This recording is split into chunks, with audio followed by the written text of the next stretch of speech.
Enfim, mais um entardecer, 18 horas.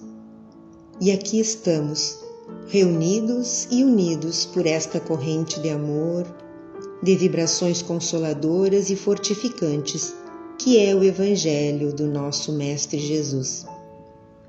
Costumamos fechar os olhos do corpo físico para que a concentração e a conexão com o plano maior se faça mais plenamente. E assim, de olhos fechados e mente bem aberta, rogamos a este Pai de imensa bondade que recaiam sobre todos infinitas gotas cristalinas e refazedoras de saúde, harmonia e paz. Hoje, para nossa reflexão, vamos ver o capítulo 4 do Evangelho segundo o Espiritismo. Ninguém poderá ver o reino de Deus se não nascer de novo, em seu item 24. Quais os limites da encarnação? E assim descreve o texto. A encarnação não tem, propriamente falando, limites nitidamente traçados, se levarmos em consideração tão somente o corpo que envolve o espírito, visto que a materialidade desse envoltório diminui à medida que o espírito se purifica. Em certos mundos mais avançados que a Terra, ele é menos compacto, menos pesado e menos grosseiro, e, consequentemente, menos sujeito a vicissitudes. Num grau mais elevado, ele é diáfano e quase fluídico. Passo a passo, ele se desmaterializa e termina por se confundir com o perispírito. Segundo o mundo ao qual o espírito é chamado a viver, ele se reveste do envoltório apropriado à natureza desse mundo. O próprio perispírito sofre transformações sucessivas, eteriza-se mais e mais, até a purificação completa que constitui a índole dos espíritos puros. Se os mundos especiais estão destinados, como estações, aos espíritos mais avançados, estes não estão sujeitos a eles, como nos mundos inferiores. O estado de despreendimento no qual se encontram lhes permite viajar por toda parte, onde são chamados pelas missões que lhes são confiadas. Porém, se considerarmos a encarnação do ponto de vista material, tal qual a vemos na Terra, pode-se dizer que ela está limitada aos mundos inferiores.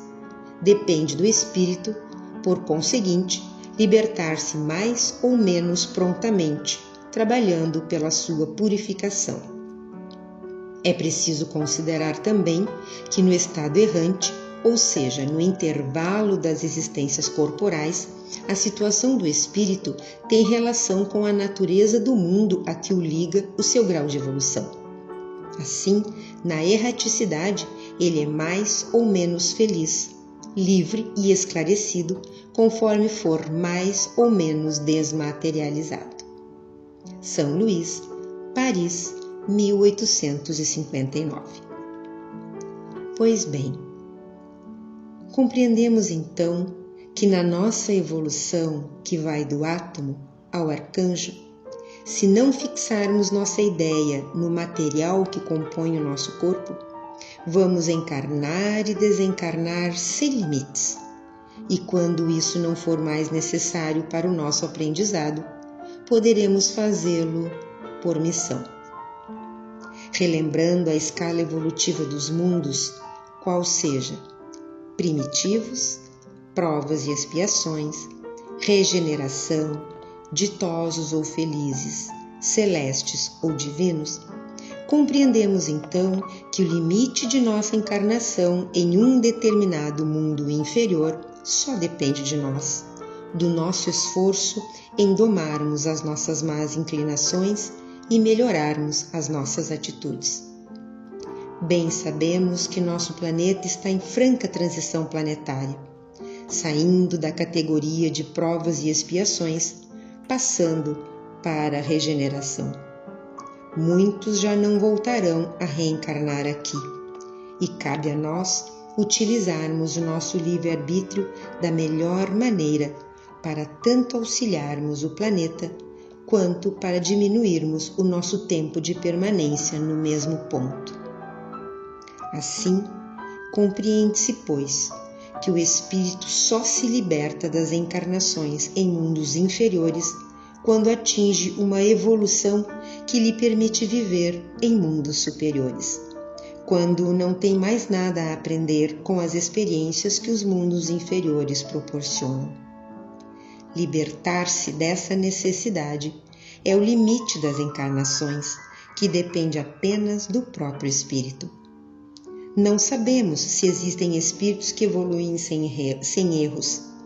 Sabemos que essa evolução depende de cada um de nós, do nosso esforço em melhorarmos, podendo, por isso, libertar-se mais depressa ou demorar mais. Jesus, o espírito mais evoluído que viveu na Terra, veio por amor a seus irmãos inferiores, demonstrar as leis divinas e mostrar o roteiro desse caminho, através dos seus ensinos e dos seus exemplos de vida. É nosso Salvador, porque veio nos ensinar que seremos como Ele, libertos da ignorância e do mal, da necessidade de viver em mundos inferiores, se seguirmos as suas lições, por mais difíceis que nos sejam, pelo mal que criamos dentro e ao redor de nós. Para atingir este alvo de libertação das encarnações em mundos inferiores, podemos, no esforço perseverante de melhorarmos, de vivenciarmos as lições de Jesus, ser mais felizes ou menos infelizes, já e agora, além de estarmos preparando para nós uma estada na erraticidade, após o desencarne, também mais feliz, onde nos sentiremos mais livres, mais esclarecidos, com mais paz de consciência. Enfim, podemos dizer que essa pandemia é a nossa prova do Enem, aplicada por Deus a todos nós. Tivemos milhares de anos para estudarmos e agora estamos aqui, sendo testados, a fim de verificar a nossa capacidade em seguirmos o caminho evolutivo em uma nova esfera. Que todos nós alcancemos uma ótima média, que possamos permanecer juntos e que cada vez mais possamos estar mais próximos ao nosso modelo e guia Jesus. Que Deus nos abençoe, hoje, agora e sempre. Que assim seja.